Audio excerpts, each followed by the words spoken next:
مکہ سے پوچھئے جواب کیا ملے گا؟ فَسَيَقُولُونَ اللَّهُ، زمین و آسمان اس کا نظام چلانے والا کون؟ اللہ۔ یہ جواب کس کا ہے؟ کفار مکہ کا، مشرکین مکہ کا۔ یہ ملفوظات ہے احمد رضا خان صاحب کی، اس کا صفحہ نمبر ہے 106 صفحے پر بیان فرماتے ہیں اپنے بزرگوں کے بارے میں، پیروں کے بارے میں، کہ جناب سوال کوئی کرتا ہے حضرت بتائیے کیا بغیر غوث کے، غوث سمجھتے ہیں نا، غوث اعظم، مددگار، بابا جی، سبز جھنڈی والے، کالے جھنڈے والے، بزرگوں بتائیے کیا بغیر غوث کے زمین و آسمان قائم نہیں رہ سکتے؟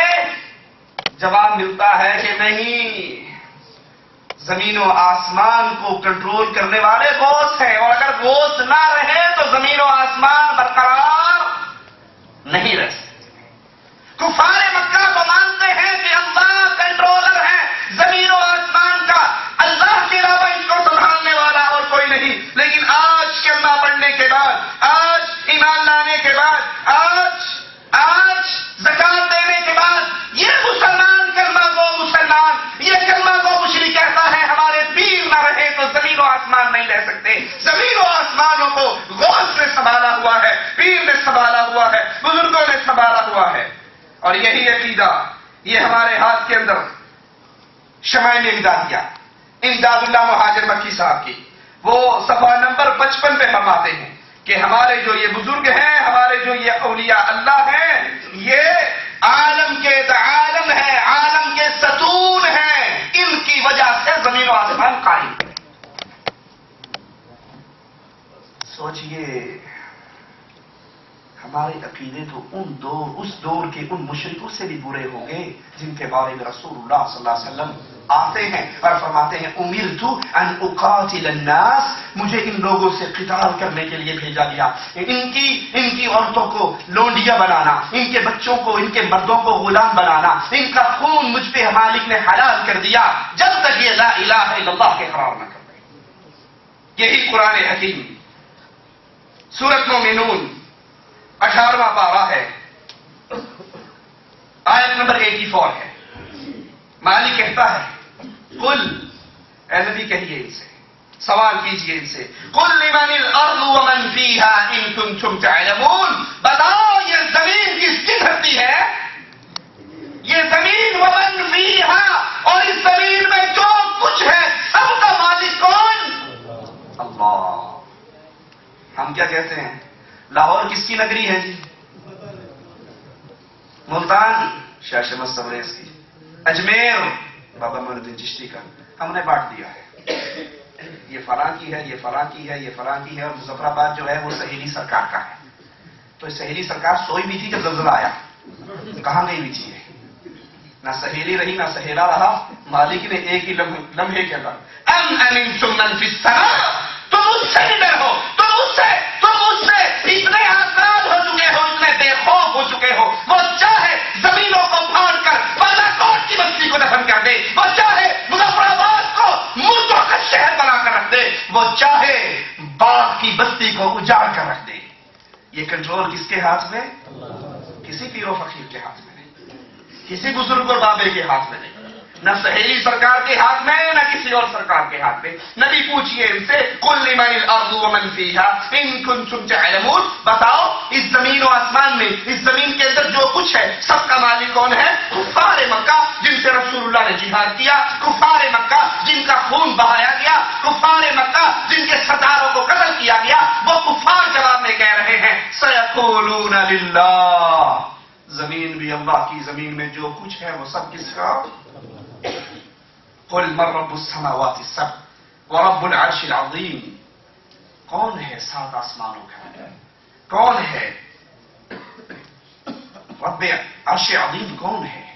کفار مکہ سے سوال ہو، آسمانوں کا رب، عرش کا رب، سیقولون للہ، ان کا جواب ایک ہی ہوگا کہ یہ سارا کام کرنے والا، ان ہر چیزوں کا مالک ایک اللہ ہے۔ قل افلا تتقون قل من بیدہ ملکوت کل شیء، کون ہے جس کے اختیار میں ساری بادشاہت ہے، جس کے اختیار میں